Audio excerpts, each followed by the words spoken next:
Hey lovelies, welcome back. So listen, my loves, what we have here is that void thing I was talking about yesterday. For a group of you, you're at the end of cycles, you're done with relationships and things like that. A lot of you are in breakups. A lot of you are happy about it. You know you made the right choice. But as I told you, it gets quiet. Okay, remember that void I was talking about? Well, yeah, this is what this is very much giving. Okay, and in those quiet moments, a lot of you are realizing that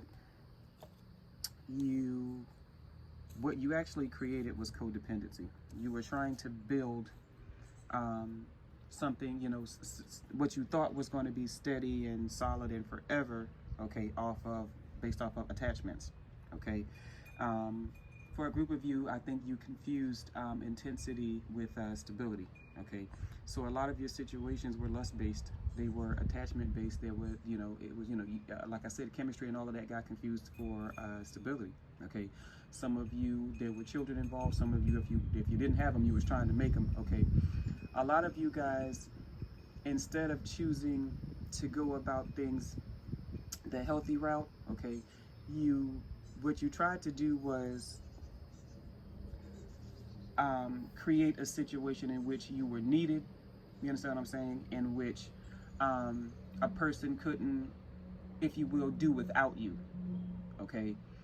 And what you got from that was a lot of resentment, okay? You guys, you can't build a solid foundation from binding a person, okay? These are all ties that bind, okay? And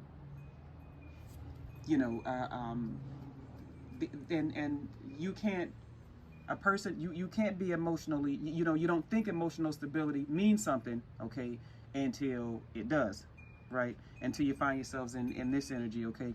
Because all of the lusting and all of the sexting and and all of that, I mean, it's cool, but it burns out quick. Those are fires that burned out really, really quickly, okay? And look, we can look at the anchoring card here, roller coaster in the reverse. You guys got tired of that. Okay, you got tired of all of the making up the breakup and the inconsistent behavior, because I think there was a part of the thought process was, well, if I love them hard enough, if I stay long enough, if I'm patient enough, things will get better, and that did not happen, okay? So now, where are we now? There's a lesson you guys still aren't quite learning, okay? Like I said, when you're sitting at void, okay, you get those emotional pulls again, okay? You get angry, okay? You get very frustrated because you begin to grieve. A part of that process is it's grieving a life that you thought you were going to have, okay? You guys be very careful, okay, of this energy, all right? Because I can sit here and I can talk shit all day long about what was done to me. You were wrong, okay? You should have did better. I was always good to you in this, that, and the other, okay?